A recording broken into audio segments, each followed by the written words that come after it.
Mais non, je ne suis pas méchant. Je sais très bien ce qu'on dit de moi.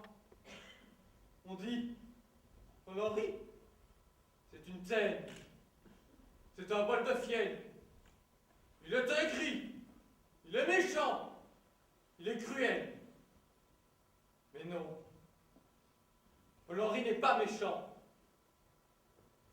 Mais il y a des gens qui exagèrent, ne serait-ce que physiquement. Vous voyez de ces tronches? C'est une véritable offense. C'est une offense pour le regard. Il y a un beau-frère comme ça. Sous prétexte qu'il a une grosse tête, on dit « C'est un cerveau !» Mais non! Si ça se trouve, c'est de l'eau!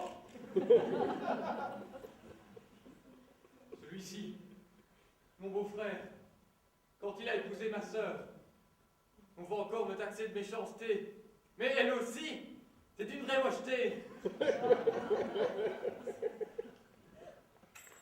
Ils se sont installés à la campagne.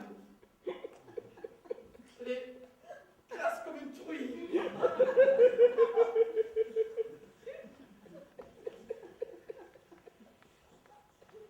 paraît qu'elle fait des confitures. À mon avis, elle les goûte.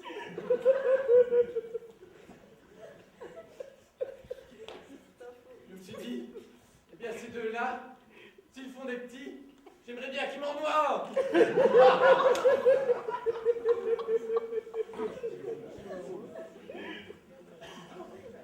Voulez-vous que je dise méchanceté rime avec vérité?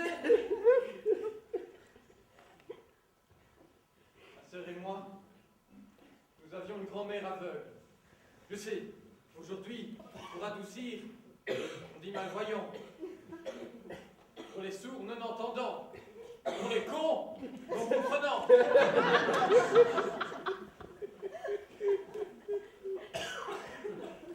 J'avais donc une grand-mère assez malvoyante, mais assez bien comprenante.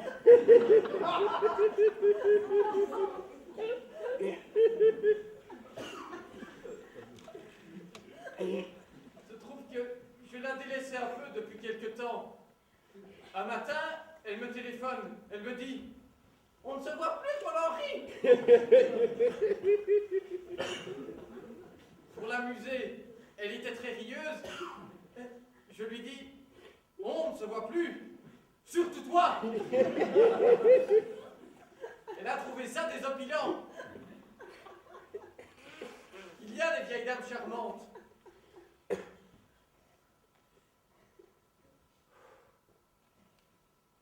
Je viens d'enterrer un de mes cousins.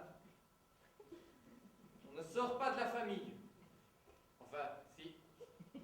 Lui, il en est sorti.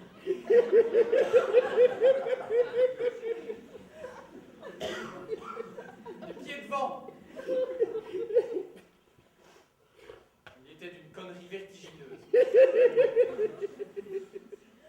Tout le monde était d'accord là-dessus. Mais il y avait toujours quelqu'un pour ajouter. Il n'est peut-être pas intelligent, Bertrand, mais il a du cœur.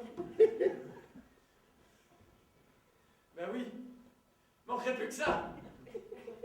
Il était con, Bertrand, mais il avait du cœur. D'ailleurs, c'est de ça qu'il est parti. D'un arrêt du cœur. Il n'est pas mort d'une méningite. Il